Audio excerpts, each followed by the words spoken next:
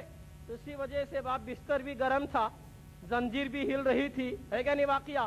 تو کیسے؟ تو دوستو بزرگوں، جب تک میرے نبی بزم معراج میں تھے تو فرشتوں کو حکم تھا ملک الموت جب تک میرے محبوب واپس اپنے منزل پر نہ جائے کسی کی روح قبض نہیں کرنا. اے میکائیل بارش نہیں برسا سکتا ہے، اے اسرافیل سور نہیں پھو سکتا ہے، اے دوزخ کے فرشتے تو کسی کو عذاب نہیں دے سکتا ہے. اس وجہ سے جب تک کہ میرا محبوب اپنے منزل تک نہ پہنچ جائے. تو لہٰذا دوستو بزرگوں، سارے کے سارے جو فرشتے جو ریگولر ڈیوٹی پر تھے جب تک میرے محبوب معراج کی سیر میں تھے اس وقت تک وہ فرشتے ڈیوٹی چھوڑ کر دوسری ڈیوٹی میں لگے تھے، تعظیم رسول میں لگے ہوئے، خدمت رسول میں لگے ہوئے تھے. تو اسی طرح میرے دوستوں میرے بزرگوں، جب اتنی نورانی مخلوق سارے فرشتے وہ نور ہوتے ہوئے بھی الحمدللہ پیارے نبی صلی اللہ علیہ وسلم کے استقبال کے لیے معراج میں اپنے روزمرہ کی ڈیوٹیوں کو چھوڑ کر محبوب کی ذمہ داری میں لگے ہوئے تھے، تو بھلا بتاؤ کہ جانے والے کا مرتبہ کیا ہوگا، ہے نا؟ جانے والے کا مرتبہ بہت بلند ہے. مگر دوستو ایک اور بات پہ توجہ دے، خانے خدا سے بلایا، بیت المقدس سے بلایا نہیں، کیا با مسجد اقصی سے بلایا نہیں، مسجد اقصی سے کیوں بلایا؟ اس کا بھی تھوڑا سا راز ہے، اس کا بھی کھل لے دوستو. اور بلایا تو کیسے بلا لیا؟ سارے پیغمبروں کو وہاں انتظار میں کھڑا کر کے مسلح بنا رہا ہے نا، مقتدیٰ بنا رہا ہے. سب پیغمبر منتظر اور میرے آقا جا رہی ہے نا، اور گئے خود سب انتظار میں ہے. کھڑنے کے بعد انٹروڈیوس ہو رہا ہے، کیا ہو رہا؟ انہوں عیسیٰ ہیں، انہوں موسیٰ ہیں، انہوں آدم ہیں، انہوں خلیل ہیں. یہ سارا تعارف کس سے ہو رہا ہے؟ پیارے نبی صلی اللہ علیہ وسلم کو تعارف کون کرا رکھے ہیں؟ حضرت جبریل امی کرا رکھے. کیوں؟ حضرت جبریل 1,24,000 پیغمبروں کو دیکھے تھے. تو لہذا دوستو ہر نبی نے جبریل سے پوچھا یا رسول یا حضرت جبریل وہ نبی کون ہے جن کے بارے میں تم نے ہم سے کہا تھا. تو لہذا دوستو سب کا سب انٹروڈیوس ہو گیا. ہونے کے بعد اب ہر نبی سوچ رہی کہ امامت کا مصلی کس سے ملے گا. ابراہیم خلیل اللہ بھی سوچ رہی کہ مجھے مل سکتا ہے، کیوں کہ میں حضرت ابراہیم خلیل اللہ کیا ہے؟ اللہ کے خاص الخاص خلیل ہیں، الحمدللہ مرتبے میں بلند ہیں. ان کا بھی خیال ہو رہا کہ امامت کا مسئلہ مجھے ملے گا. آدم سوچ رہے ہیں کہ میں سب سے بشر ابو البشر ہوں، سارے بشریت کے میں بابا ہوں. تو لہٰذا آدم علیہ السلام بھی سوچ رہے کہ مسئلہ مجھے ملے گا. ہر ایک کی تمنا آرزو تھی. مگر دوستو حکم الہ ہوتا ہے تو حضرت جبریل نے پیارے نبی صلی اللہ علیہ وسلم سے کہہ دیا اے محبوب تم ہو مصلی کے قابل، تم امام الانبیاء ہو. امام الانبیاء ہیں مگر اینسو آخر میں مگر دیکھے تو سب سے پہلے حضور ہے. آدم سے بھی پہلے حضور نے کیا بھئی آدم میں بھی جو اگر نور آیا، آدم کا وجود بھی بنا نبی کے نور سے. دنیا کو دیکھنے کو آخر میں حقیقت میں سب سے پہلے ہیں، یہ ثبوت دینا تھا. تو لہٰذا دوستو 1,24,000 پیغمبر جو پہلے آئے تھے وہ سب پیچھے ہیں اور میرے رسول سب سے آگے امام بنے. یہ پریکٹیکل ثبوت دھرتی پر بھی ہونا تھا. اور مسجد وہ ممبر و محراب بیت المقدس کے مسجد اقصی کے وہ تمام کے تمام یہ تعریفیں سن رہے تھے کہ حضور آنے والے ہیں، حضور امام بنیں گے. وہ مسجد کی بھی تمام تمنا عرضوں کو پورا کرنا تھا. تو اللہ تبارک تعالیٰ نے اس مسجد ہی میں محبوب کو لے گیا. اس مسجد میں کھڑ کے اس مصلی پر اگلے پیغمبروں نے حکومتیں کیے تھے. آج میرے محبوب کو امام بنا جا رہا ہے، سب مصلیاں بن کے دیکھ رہے ہیں. تو اسی طرح دوستو بزرگوں قیامت کے دن امت محمدی بھی خیر الامت ہوگی اور سارے پیغمبروں کی امتوں کا ججمنٹ بھی نبی کی امت پر ہوگا. یہ کیسا حضرت؟